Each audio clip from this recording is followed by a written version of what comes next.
doing Parashat Vayeshev, as well as speak a little bit about Hanukkah, since Hanukkah comes out during this time of the year, Parashat Vayeshev, Parashat Miketz. So I'm going to intersperse some of the ideas behind Hanukkah, how they actually fit into the parasha of the week, Parashat Vayeshev. The rabbis tell us in the Gemara in Masechet Shabbat, Le'olam al yishaneh adam beno ben habanim. The one should be very careful not to show favoritism to one son, to one child over another child. And they point to the example of Yaakov and his children, the story of Yosef, how it appeared, at least in the eyes of the other brothers, that Yosef was being favored. And as a result of this favoritism, one thing led to another, and in the end we find our forefathers being dragged down to Egypt. All as a result of the hatred upon Yosef, which led to his being sold, and one thing led to another. Tosafot asks a question, however. What does this hatred of the brothers of Yosef have to do with the coming down to Mitzrayim, if the going down to Mitzrayim was already predicted in the Brit Ben HaBetarim? HaKadosh Baruch Hu already said so to Abraham Avinu, that this will happen, this will take place, regardless. So what does the selling of Yosef, what does the incident of Yosef with his brothers have to do with the ultimate going down to Egypt? So there are various answers given. One is, of course, eventually they would have gone down, but it all depends how they went down. They could have gone down without this stain on their record, without this additional avirah. It did not have to happen this way, in this very shameful, cruel way. And had they gone down without this avirah, perhaps they would have also spared themselves a lot of pain. They would have had less pain, less inui. So some of the explanations given as to how did this contribute. It contributed in a very significant way, that it made things look completely different. Am Yisrael suffered much more as a result of this incident of Yosef being sold into slavery. In Parashat Vayeshev, commentaries tell us that if one pays attention to all the details, one can see all of Toledot Am Yisrael, all of the events, all of the historical events that will take place in the future for the Jewish nation. Parashat Vayeshev, in discussing the story of Yosef, how his brothers fight with him, how they sell him into slavery, how he's thrown into a pit, how later on he lands himself in jail, how he's tempted, how he rises to power. All of that chain of events is really a mirror image of what will happen to Am Yisrael, all being reflected in the story of Yosef. However, the most important detail, perhaps in this parasha, that affects Am Yisrael, they're all important details, but I think the most important detail is the first detail. Because the first detail has to do with the formation of the Jewish nation. Remember, this is the first time, as the rabbis describe it, that Mitato shel Yaakov shelema, the bed of Yaakov is complete. From Abraham we had a Ishmael, from Yitzhak we had an Esav. Yaakov is the first one from whom there are 12 tribes, pure tzaddikim. Am Yisrael is getting ready to accept the Torah. We have 12 pure kids. They need to go through Mitzrayim. They need to go through a period of slavery. Bezat Hashem we'll speak about when we get to Parashat Shemot. Right? Why did they have to go down and spend some years in Egypt? Right? All of that is nevertheless necessary. But this is the nation. The nation is getting ready to accept the Torah mitzvot. The nation is about to be formed. And it's important to pay attention to the details at the very beginning of this formation. Because what's important here is the relationship between the brothers. This relationship will always be important. Right? It's important how brothers get along, how a nation gets along amongst themselves. And unfortunately, from the very, very beginning, we see already some splits, some division, some problems, some enmity, some jealousy, some hatred. And these small differences, these actually they're not small, but these differences are already present because you already have children being born to different mothers. In other words, you already have room for differences. They're from the same father, but they're from different mothers. So that in itself presents some opportunities for differences. And I once explained that perhaps that was why Yosef has a dream, his first dream, with Alumot Basadeh. Right? Yosef had two dreams that he shared with his brothers. One of those dreams, the first dream, had to do with the brothers all putting together their alumot, their bundles. I think it's called something else other than sheaves of wheat. What does that dream have to do with anything? I can understand the second dream about stars. That's something beautiful. That's something lofty. But what does sheaves has to do with anything? So one can make a claim that, well, that's what they were doing a whole day. That was their job. And Yosef dreamt something that had to do with reality, with what he experienced during the day, with what the brothers did. That could be true. But I once explained that the sheaves symbolize ahdut, unity. They're all being assembled together. They're all being placed together. Yosef is being told in his dream about the importance of ahdut, of unity amongst the brothers. Nevertheless, as I just said, from the very start, there are some differences that arise. As a result of these differences, the differences bred jealousy, they bred competition, they bred discrimination. Where did they breed the discrimination? Anybody know where was the discrimination? Where the brothers, the sons of Leah, made fun of the children of Zilpah and Bilhah, because they were the children of the maids. So you already have some discrimination. You already have the discrimination leading to humiliation. That's the next step. The humiliation leads eventually to Halshana. Yosef, who observes all of that, tells on them, tattletales on them, accuses them. And as you can see, it all deteriorates as a result of all the differences between them. One thing leads to another, and eventually Yosef also accuses them perhaps of sins that they never committed, as we would call it in Hebrew, Hoshed Viksherim. He accuses people who are really kasher because of what he observed. He figured what he saw yesterday was real, then what he sees today must be real too. One thing leads to the other, and their hatred becomes deeper and deeper. The rabbis, in knowing human nature, that human beings get entangled when it comes to human relationships, all sorts of problems can arise in human relationships. They said the following statement: "Kishem shetzarich adam latzet yedei shamayim, kach tzarich adam latzet yedei abriot." In the same way that we are careful to please Hashem, to do Hashem's will, to make sure that what we do is acceptable in Hashem's eyes, we also have to make sure that what we do is acceptable in the eyes of all other human beings. And what does that mean? It means that one has to cultivate for himself a good name. It's not enough to serve Hashem. It's important to cultivate a good name. It's important to get along with people. It's important that people should not be suspicious of you. You should not do anything that will lead to people's suspicions about you. And it's important that you should not do anything that will bring upon you the hatred of people. In other words, one has to make an effort to get along with people as much as he makes an effort to get along with HaKadosh Baruch Hu. How does one go about getting along with people? How does one succeed in having a good relationship with everybody, cultivating a good name, not allowing people to suspect him of any wrongdoing, not having people hating him for something that he doesn't deserve? The rabbis tell us, "V'chol ma'asecha yu l'shem shamayim." Make sure that all your deeds, whatever you do, should be for the sake of Hashem. That you should have no ulterior motive in what you do, but you're doing everything for the sake of Hashem. When one does something for the sake of Hashem, no harm will befall him. Hopefully, B'ezrat Hashem, he will have the respect of people. They will not be jealous of him. They will not hate him. If he does things as Shem Shamayim.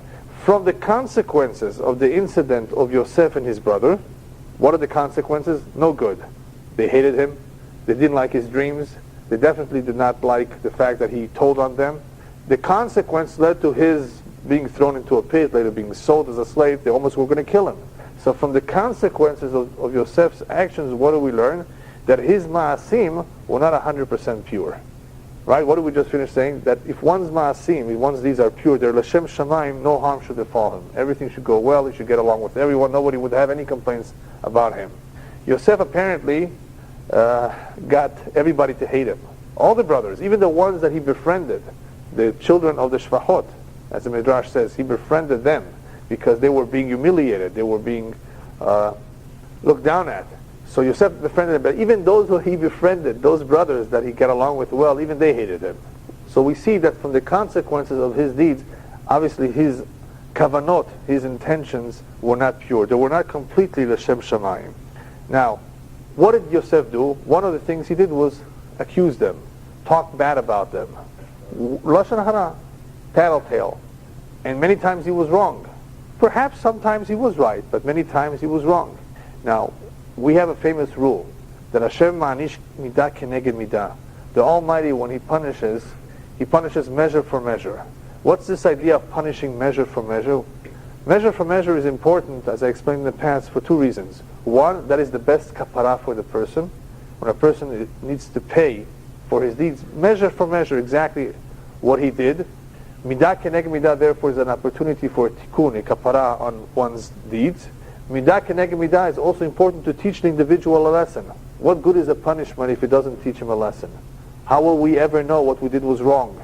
So the midah keneged midah, the measure for measure, is intended to be so, exactly so that, this looks familiar to me. I'm going through something now, I'm experiencing something now that I've experienced in the past. Just that I'm in a different seat right now. I'm in the driver's seat now, and before somebody else was in the driver's seat. Right? So midah keneged midah allows also an individual to learn his lesson. How did Yosef learn his lesson that what he did in accusing his brothers was wrong? Well, who accused him? Eshet Potifera, the wife of Potiphar, accused him of doing something that he never did at all. He never did. He never came close to doing what she said. What did she say? She accused Yosef of trying to seduce her. And Yosef, of course, ran away, not even close to seducing her. But, midah keneged midah, you accused your brothers of doing something they never did. You are going to be accused of doing something you never did. Another example of midah keneged midah is Yehuda. Yehuda, who was the leader, even though he was not the oldest one of the brothers, he was very upset at Yosef, just like everybody else. And he's the one that gave the orders. Everybody basically looked up to him. Had he said, let's bring him back home, they would have brought him back home. He eventually came up with the idea of selling him. Why? Because his logic was, as the commentators explained, Yosef deserves this. They weren't just angry at him, and they just acted out of anger. No, the brothers acted with some logic, even though it was the wrong logic, but they acted with some logic. Yosef deserves this. He accused us of doing something we never did, and so forth. Whatever their heshbon was. They had a heshbon. They had a reason for what they did. What happens to Yehuda later on? Anybody know? Many things happen to Yehuda. Yehuda's life is also discussed a little bit in Parashat Vayeshev because of his involvement in selling Yosef. That's one of the reasons why his life is somewhat exposed. What's exposed in his life in the very beginning of his married life? That his two boys die early on. Why? The Torah says why they died. They were no good. Yeah, but why should he suffer? Right? It's one thing for them to die, but it's another thing for the parent to suffer the death of his kids. So the commentaries explain, you know why Yehuda lost his two boys? Because even though he may have been right in judging Yosef the way he did, let's assume he did not consider the pain that his father will have. Yehuda, let's say you're right. And that is the argument that Yosef has with Yehuda when they eventually meet with each other. Yehuda puts up a fight until eventually Yosef reveals himself. And what was the first question Yosef had for Yehuda? Let's assume I'm guilty. Let's assume you're right. But why did Dad have to suffer all these years? Who gave you the right to do this? To inflict pain on Yaakov Avinu? As a result of him not being sensitive to Yaakov, he had to feel it on his own flesh. His own boys being taken away from him. Midah keneged midah. Another thing that happens to Yehuda is very, very strange. He has a relationship with his daughter-in-law. And how did he have this relationship? He thought she was a prostitute. Yehuda never in his right mind never thought of doing something like that. Going out with somebody, not married to her, not thinking about anything else except for that. I mean, what's on Yehuda's mind? So the rabbis tell us this was not done by him willingly. A malach, an angel, actually put it into him. He actually pushed him to this. It was min hashamayim. What was min hashamayim here? Mashiach has to come out of this union. The union of Yehuda and Tamar. Okay, that's fine. So Yehuda has no sin. All right. But why did it have to happen in this way, in such a shameful way? Mashiach should come out through the back door, indirect way. Let Mashiach come out from a regular union, a holy union. Why this way? So the Kabbalah has its own explanation that Mashiach has to come out through the back door. So the Satan should not know where he is. It has to be done secretly. That's something that is discussed in the Kabbalah, that Mashiach comes in a very unconventional way. But another explanation given about this Maaseh of Yehuda and Tamar is that he had to go through the Shem. Mashiach has to come through him, but because of what he did, because of how he acted, he did not deserve that the children, in other words Mashiach, should come out from a regular union. It had to be through a Maaseh Mevish. It had to be done through a shameful act. Tamar, however, if you read the story, was very careful not to embarrass him. What did we speak about last week about Rachel being very careful not to embarrass her sister? Another emphasis about being careful not to embarrass no matter what happens to you. Tamar was about to lose her life for what everybody suspected she did, is becoming pregnant out of wedlock. Nevertheless, she did not want to directly accuse who did it. In the end, Yehuda admits it. Again, the emphasis in that part of the story is to be careful not to embarrass anyone in public, even if it's at the cost of your suffering. But we see from all of this an emphasis in this week's parasha. Immediately after something is done, there is midah keneged midah.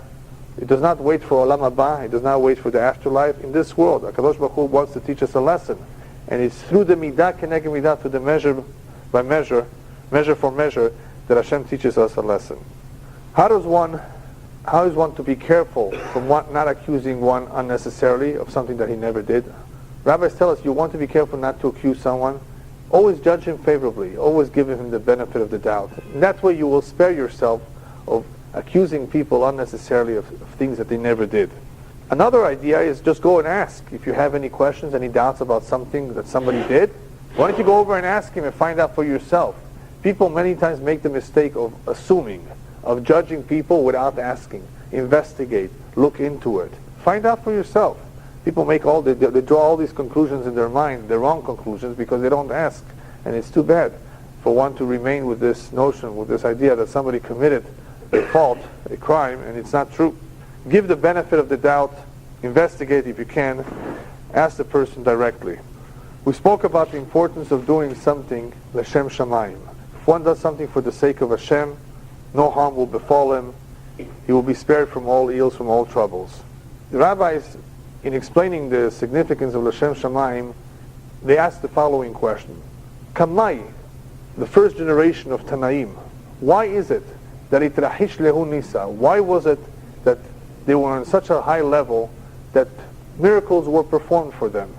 The earlier generations. So the Gemara answers, remember this is the Gemara, the Amoraim, later generations who are talking about the earlier generations. What could we say? So the Amoraim themselves are talking about the Tanaim. In what way were the Tanaim greater than us, that they had miracles performed for them? So the Gemara answers, the Kamasim Nafshay Wala Mitzvot. They were willing to give their life in order to perform a mitzvah. They were willing to go out of the way to do anything, to sacrifice their life for the performance of a mitzvah.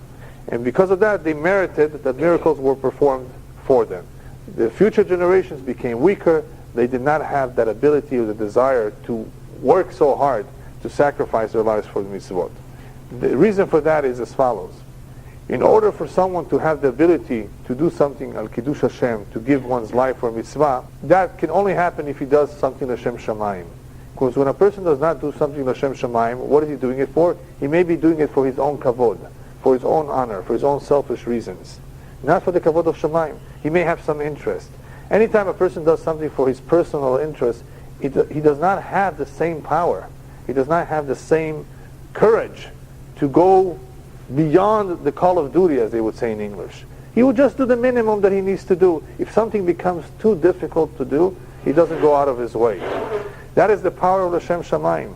If one does something L'Shem Shamayim, if all that is on his mind is to do the mitzvah of Hashem, then that can give him the strength and the courage, if necessary at the time, to be able to even sacrifice himself, to do something even if it's difficult to do, to go out of his way. There were incredible stories of rabbis who were willing to give away all their money just to be able to have arba'a minim, the mitzvah of arba'a minim for Sukkot, the lulav, the trog, the hadasim, and the aravot. That requires mesirut nefesh, to give away all your money. Yeah, they were willing to give away all their money. That's called mesirut nefesh. because they do everything L'Shem Shamayim. The Maccabim, in the story of Hanukkah, they did everything L'Shem Shamayim. Their whole battle against the Greeks was L'Shem Shamayim, for the sake of heaven. That is why they were successful, and that is why miracles were performed for them. Great miracles.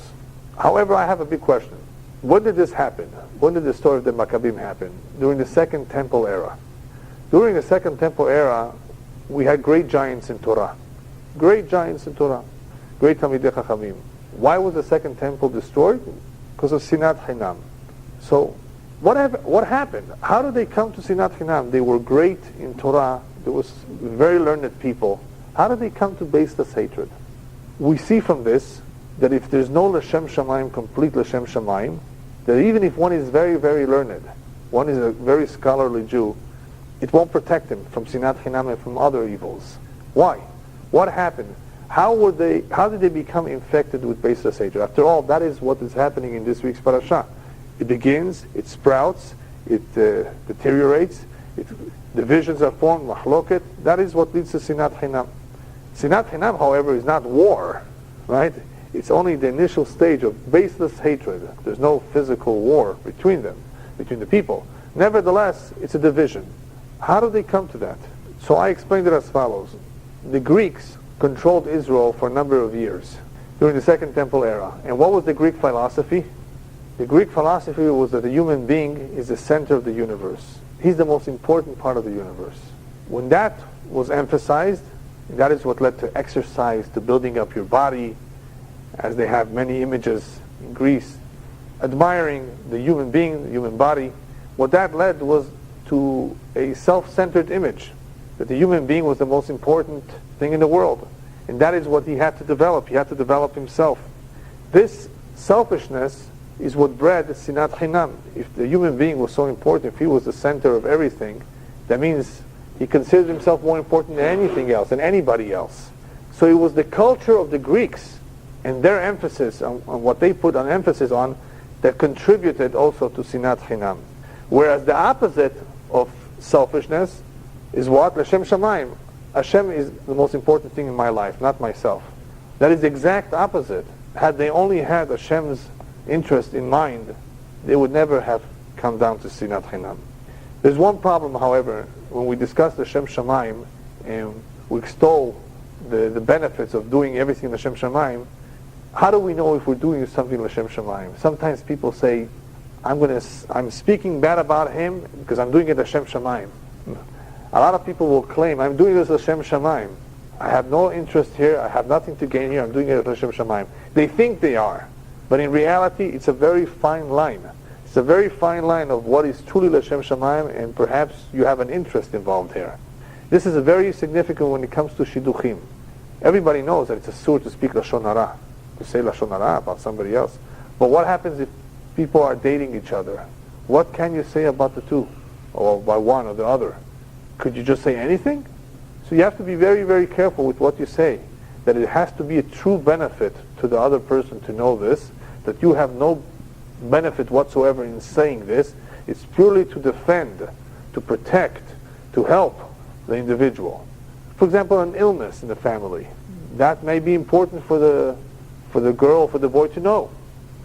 You have nothing to gain from this. There are halachot in what is permissible to say and what constitutes Lashon Hara. So because this is a very fine line, one may think he's doing it L'Shem Shamayim. He's doing it for the sake of heaven, to tell people about this individual. You have to be very careful. And you should consult with a rabbi prior to making a decision whether to accuse someone, to badmouth someone. You have to ask a she'elah and not rely on your own judgment if something is correct or not. Because you may think it's L'Shem Shamayim, but it may be asur, what you're about to do. It's a very, very fine line. So what happens, we're not going to go through the whole parasha word for word, but briefly what happens after Yosef shares his dreams with his brothers, and as a result of telling his dreams, they hate him even more. He's eventually sold into slavery and eventually lands in Egypt. However, there's one detail in this whole chapter that people overlook. A very important detail. Right before he came to see his brothers, he met someone. Anybody know who he met? He met an individual. If you read the Parashat, it says he met a man, and he asked this man, where are my brothers? I'm looking for my brothers. The man asked him, what are you looking for? I'm looking for my brothers. Who was this man? Commentaries tell us it was Gabriel HaMalach. Gabriel the angel. And Gabriel tells him as follows, Vayeshev ha'ish lemor, ma tevakesh. And the man asks him, what are you looking for? And the commentaries ask, what does the word lemor have to do with anything? He should have said, Vayeshev ha'ish. The man asked him, ma tevakesh. What does it mean, Vayeshev ha'ish lemor? Lemor means, this is what you should say to yourself. Ma tevakesh, what are you looking for? Say it to yourself. Ask yourself what you're looking for. What's this idea over here? So the commentators explain as follows. Yosef is about to have many struggles. He's about to undergo a terrible experience in the hand of his brothers of being sold into slavery. He will eventually have to deal with the pituyim, with the seduction, I guess, or the attempts to seduce him by the wife of Potiphar. He will have to deal with the other problems, desires, rebellion, anger. When he gets to power, he will have to deal with ga'ava, perhaps, with arrogance. He will have to deal with all sorts of issues and characteristics, negative characteristics. So Gabriel was telling him, if you want to be able to save yourself, to protect yourself from all these ills, from all these terrible characteristics, if you want to be able to deal properly with all these challenges that you're going to be facing, always ask yourself, where am I headed? What is it that I want in life? Where am I going? Have this clarity in your mind, what your tachlit is, what your purpose in life is. Where is your final destination? Where do you have to get to? In that way you will not be misled, in that way you will not be distracted. And I like to use the example of the gold rush. There was a big gold rush in California in the 1800s. People were so obsessed with is finding gold. Many people lost their lives because of their obsession with looking for gold. They did not pay attention to all the risks. But it's an interesting example because it shows you the power of being focused on one thing, not allowing anything else to interfere in your life. Being able to focus on the tachlit is very helpful because it prevents anything else from interfering, anything else from misleading us.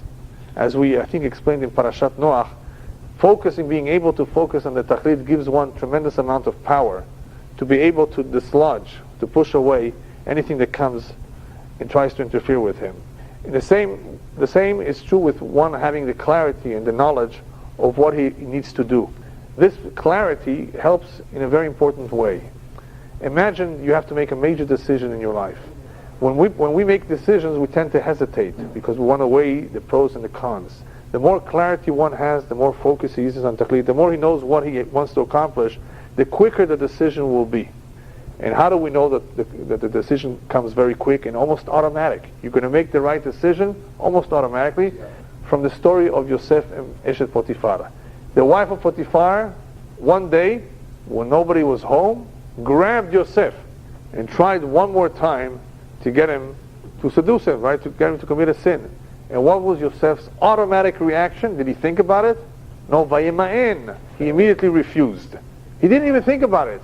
He didn't hesitate. A lot of people would hesitate, think about, well, there's nobody around. It's a Yetzirah. Yosef's automatic reaction was to refuse. So the rabbi of Gur used to say, that is exactly how we should deal with the Yetzirah. There's two ways to deal with the Yetzirah. There is logic, and there's an automatic refusal to argue with him. Your first thing to do with the Yetzirah is to automatically refuse him, to deny him, to not accept what he has to say. You first deny. Later on get into an argument with him if you want, about why you denied, why you refused. See, if you first get into an argument, well, it's not right, it's not nice, it's not correct, he's going to beat you. He's going to find an excuse why it is okay, why it is acceptable. So don't get into an argument with him. Don't try to think logically about why something is not right, something is wrong, because he's going to find some excuse why it is okay. When you first sense that there is trouble, that this is a problem, that this is not right, immediately refuse. Immediately refuse. Then try to deal with it if you want to logically try to understand it. Yes? I thought he saw the image of his father, Rabbi. Obviously, yeah, there's Midrashim that he saw the image of his father, which also helped him. That's true too. But what I was trying to get across is that this clarity what one needs to achieve in life will give him the impulse, will give him the dachaf, will give one the strength to be able to make the right decisions almost automatically. You won't have to hesitate, you won't have to think too much about it. That is the strength of being able to focus on what one needs to achieve in life. I know what my mission is, I know what my goal is, I know where my destination is, I know I have to get there. This clarity gives us tremendous amount of strength. We don't hesitate as much. When we have to make a decision, we know what's right and what's wrong much quicker because of the clarity that we have. Yeah. How come we understand that Hashem considers Am Yisrael as his firstborn, and the firstborn is beloved? Why should not a father feel that the firstborn is also beloved? There's a special attachment to the firstborn. I don't know of any special attachment to the firstborn, except for the emotional bond that was created there in the very beginning. In other words, you spent 9 months or more with one child at home, without any other children. And that psychologically and emotional creates a bond with, you're right, with the first one. But truthfully, there shouldn't be. People have asked me, so who's your favorite child? I said, they're all the same. I love them all equally. And that's the truth. Did Yaakov love Ruvain and Yosef the same, Rabbi, or did he show favor? He loved all his children, but he felt a certain closeness to Yosef. And that was for several reasons, because it was Rachel's son, Rachel's oldest son, and the rabbis tell us he looked like Yaakov. And he was very interested in learning from Yaakov. So he felt, this is the child that I can transmit all my learning to. It doesn't mean that he didn't like the other children too. Sometimes you do have better chemistry with certain children, even though you love all the kids alike. That's normal, that's natural, but a child is a child. Every parent loves their children no matter how much they misbehave. Anyway, so speaking about focus, the Maccabim were focused on what they wanted to achieve. And that is why they were willing to fight. They were willing to risk their life because they knew what they wanted to achieve. But we have a big question here. Two questions actually. How is it that the Maccabim, who were the minority, they were the very few, how is it that they were willing to risk their life? They knew that they're going up against an entire Greek army here. How is it that the very few were willing to take a chance? And a bigger question is, how come the rest of Am Yisrael did not join them? It was only them who fought the Greeks, only the Maccabim. Anybody want to suggest why nobody else wanted to join the fight? Strange. Just the Maccabim? Did they feel so much stronger than everybody else? So what is happening here? You have to know a little bit of the background of this part of history, Jewish history. The Greeks are not persecuting the Jews physically. They didn't have anything against the Jews. In other words, they didn't oppose them and fight them physically, like the Romans, like the Babylonians. All the Greeks wanted was to destroy the neshama of the Jew. Get rid of the mitzvot, get rid of your Torah, follow our philosophy. And because there was no physical danger, there was what's called in Hebrew sha'ananut on the part of the Jews. Sha'ananut means a certain peace of mind, a certain tranquility, a certain calmness. They're not after us, they're not killing us, they're not torturing us. But what about all the terrible decrees? No Shabbat, no Brit Milah, no Torah. Well, maybe that's the Yetzirah from Hashem. Just like a Kadosh Baruch Hu decrees that we should be enslaved, that we should be persecuted, that we should go into the diaspora. Maybe this is a decree from Hashem. What can we do about it? They're not letting us do it. What should we do about it? They don't realize that the lack of physical persecution is in reality here an ambush in waiting for a spiritual persecution. There is a greater danger here than the physical persecution. This peace of mind that they had from physical persecution was very misleading.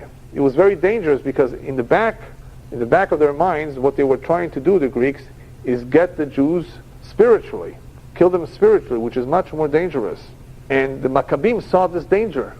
And they said, no, it is the will of Hashem that we fight them, that we do not sit back and do nothing. Everybody else would say, no, there's nothing that we can do. It's a gezerah min hashamayim. No, there's no such a thing as a gezerah min hashamayim not to do mitzvot. If anybody tries to stop us to do a mitzvah, that's not a gezerah min hashamayim. We have to fight against this. We don't have to give him the chance to stop us. Hashem definitely does not want us to sit back and just wait it out. He wants us to fight.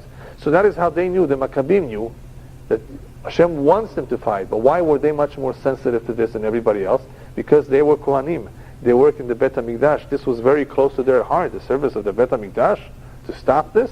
So it meant a lot to them, of course, more than anybody else. Where everybody else was, don't bother me. Everything is okay. There's peace. This is maybe a decree min hashamayim. Mapitom, no decree min hashamayim. You have to fight. Hashem wants us, and Hashem is waiting for us to fight. Maybe they thought they were under siege, Rabbi. Makes no difference. The Maccabim understood that Hashem wants us to fight, not to sit back and just allow Goyim to make decrees against us not to fulfill mitzvot. We're talking about a decree on the neshama, and whenever there's a decree on the neshama, it requires fight, it requires battle. When your physical body is in danger, what do? You pray to Hashem. Here, prayer is not enough. Hashem says, I'm expecting you to do something. I want to see actually who's going to put up a fight against the Greek, who's going to come out and protest. Don't sit back. Maccabim understood that this is what Hashem wants them to do, and they went out and they fought. But how did they take the risk of being the minority, being so few? Because they knew what the pasuk says. The pasuk says, "Ki lo b'chayil v'lo b'choach amar Hashem, ki beruchi amar Hashem." Hashem says the way to defeat the enemy is with assistance of Hashem. It's not the power, it's not how much ammunition you have. Hashem leads the war, and if we fight for a noble cause, for a good cause, then HaKadosh Baruch Hu will help us. As the story goes in Hanukkah, there were miracles. What was the miracle? That the few were able to defeat the many. And they knew this. They knew this, that if they fight, they will win. And that is why they were willing to risk their life. They had no doubt that they're going to win. One of the messages, perhaps the most important message of Hanukkah, is that this is not only a time to give thanks to Hashem for all the miracles that He performed for us, but when we light the candles, there's something called Pirsum Hanes. We have to publicize the miracle. Lighting the candles in front of a window, facing a public street, we publicize the miracle. What miracle are we publicizing? Not only that the oil lasted for 8 days, which is the basic miracle. We're publicizing the most important message of Hanukkah, that HaKadosh Baruch Hu wants us to fight, to remain Jewish. If we need to go to battle to undo a decree, then let it be so. That is the essence of a Jew. The essence of a Jew is to continuously fight for kavod of Shamayim. Not to sit back and say, well, I can't do anything about it. Yes, of course you could do something about it. And Hashem expects us to do something about it, and to fight if necessary. That is the message of Hanukkah. However, the fact that only a few people were willing to fight, and not the majority, is very bad news. Because what does this show? The fact that only a few were willing to fight shows that a great number of Jews back then were on the verge of assimilating to the Greeks. What kind of assimilation? Assimilation to the culture of the Greeks. Why? Because if you do not fight for what you believe in, what does that show? That you're not completely convinced of your ways, that you're not completely confident of what you're doing. That is already the first step of assimilation. When one does not feel strongly about what he does, when one is not convinced that what he's doing is the right thing, he easily adopts other cultures and other philosophies. He loses it. This is the beginning of assimilation. The fact that not more Jews fought meant that they were not so strong in their emunah. They were not so convinced that what they were doing was 100% right, unfortunately. That is the beginning of assimilation, and that had to do with the Greeks influencing the Jews in many ways. That many Jews learned the Greek language, changed their names to Greek names. This is how assimilation begins. When you don't believe strongly in your tradition, you're not going to be willing to fight for it. And if you're not going to fight for it, you're going to be easily misled to believe in other philosophies and adopt other cultures. And that is what happened. There was a certain assimilation going on at that time in history to Greek culture. And that is why not as many Jews fought. You know what it means to fight for your religion? You have to believe in it. You have to really be convinced that this is right. And that is what the rabbis continuously remind us. A Jew who wants to survive spiritually will always have to fight. You cannot just sit back and do nothing. You have to fight for it, because there are many things out there that will try to take over and convince you of their philosophy. That is why I've always said that in this country, where we're not in imminent danger of persecution, a Jew needs to wear his kippah proudly in the street. There's no excuse to remove the kippah. Just look at all the Pakistanis and the Hindus who wear their turban, the Sikhs. They're not ashamed. Whether they're running a gas station, whether they're watching a parking lot, you see them with their turban everywhere. They're not ashamed. And I think they come in different colors too. Red and blue. They don't care what people think about them.